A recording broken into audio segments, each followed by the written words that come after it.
Religion has been a cornerstone of human civilization since ancient times. Across cultures and continents, it has provided meaning, purpose, and community. In Africa, too, religion shaped society at every level, from the sacred groves of traditional belief systems to the cathedrals of Christianity and the mosques of Islam. Once Christianity and Islam gained strongholds in African regions, many African societies became just as pious and devout as their co-religionists in Europe or the Middle East. They embraced these Abrahamic religions with sincerity and zeal. Yet, when it came to the higher ideal of religious brotherhood, a painful disconnect often emerged.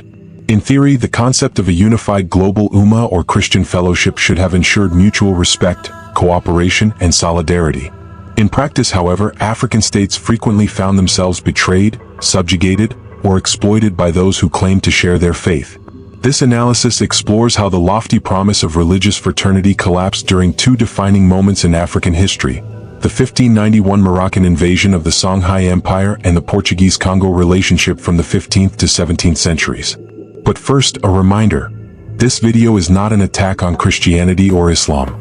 Both religions have had profound and complex impacts on the continent, both enlightening and destructive. The problem lies not in the teachings of the faiths themselves, but in how they were weaponized by empires that claimed to represent them. Let us now turn to the historical record.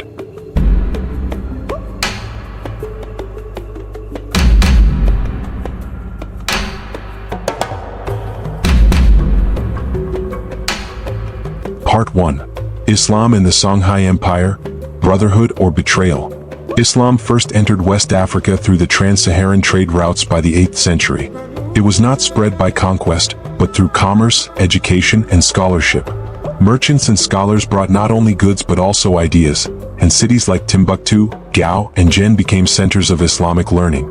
The Songhai Empire, ruling over parts of modern-day Mali, Niger, and Nigeria, rose as a powerful Islamic state, with Timbuktu revered as a beacon of knowledge.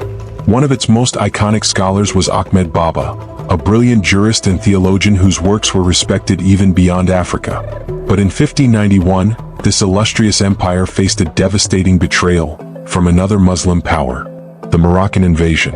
Sultan Ahmad al-Mansur of Morocco launched a military campaign against Songhai under the guise of unifying the Islamic world. But the true motive was economic. Morocco coveted control over the lucrative trans-Saharan gold trade and access to enslaved labor from the interior. Armed with firearms and cannons, a military technology unknown in Songhai, the Moroccan forces crushed the West African defenders. What made the invasion especially painful was that it was done in the name of Islamic unity. On the battlefield, Songhai soldiers are reported to have cried out, "We are Muslims. We are your brothers in faith." But their pleas were ignored. The swords of the Moroccan army fell without mercy. The most respected scholar of the time, Ahmed Baba, personally confronted the Sultan of Morocco. He asked, "Why attack a fellow Muslim nation?" The Sultan reportedly replied, "For the unity of the Islamic lands." But unity, it seemed, was just another word for conquest, the racial and cultural undercurrent. To understand this betrayal more fully, we must look at cultural dynamics in North Africa. Over centuries, many Amazigh, Berber, rulers and elites in Morocco converted to Islam and gradually adopted an Arab identity, a phenomenon some scholars describe as genealogical determinism. This concept prioritized Arab lineage and downplayed or even stigmatized black African ancestry, even among fellow Muslims.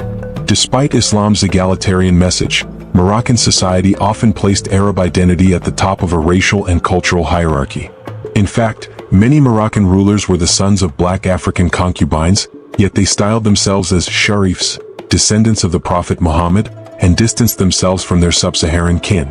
This racialized view contributed to the idea that West African Muslims were not equals but inferior subjects, a mindset that helped justify Morocco's brutal invasion of Songhai. Islam, which had been introduced centuries earlier by pious scholars, was now being wielded as a sword by imperial powers.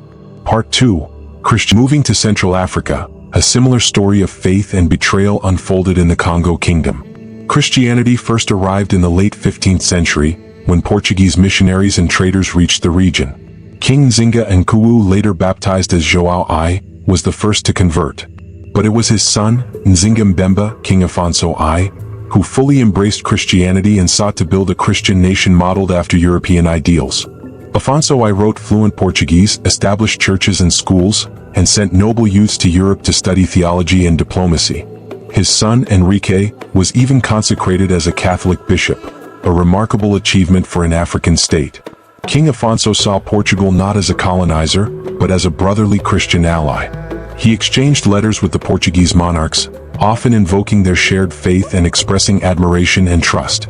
But Portugal's vision of Christian brotherhood was quite different. Exploitation behind the cross.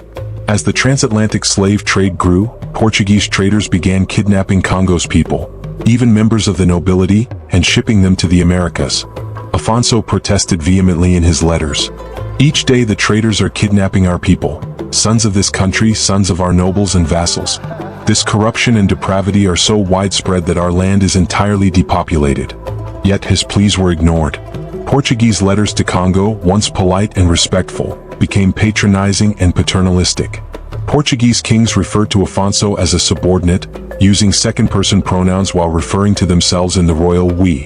What began as religious fraternity transformed into racial hierarchy and economic exploitation. Cultural transformation and conflict. King Afonso tried to merge Congo's indigenous culture with Christian ideals, but this effort eventually backfired. He destroyed traditional religious symbols, labeled them as idols, and replaced them with imported Christian artifacts. The Congo elite took on European names, dress, and customs. But even total religious devotion could not protect them from the colonial ambitions of their so-called Christian allies. Part 3. The Mirage of Brotherhood. Both the Moroccan invasion of Songhai and the Portuguese betrayal of Congo reveal a harsh truth. Religious brotherhood was conditional, often a mirage, easily sacrificed on the altar of power and profit.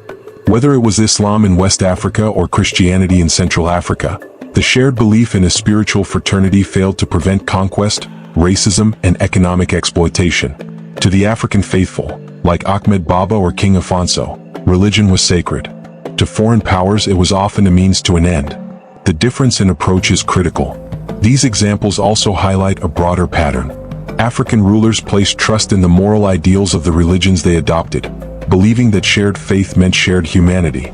Unfortunately, this trust was not always returned. Conclusion: faith as a double-edged sword. The history of religion in Africa is rich and complex. Christianity and Islam brought new art, architecture, literacy, and philosophical thought.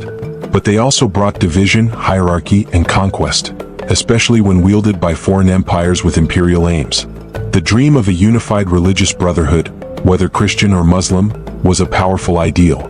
But when tested by the realpolitik of empire, it often crumbled. As we reflect on these histories, let us remember, the problem was not the faiths themselves but how they were used. Africa embraced these religions in good faith, but too often that faith was exploited. Final note: this video is based on historical interpretations, not moral judgments.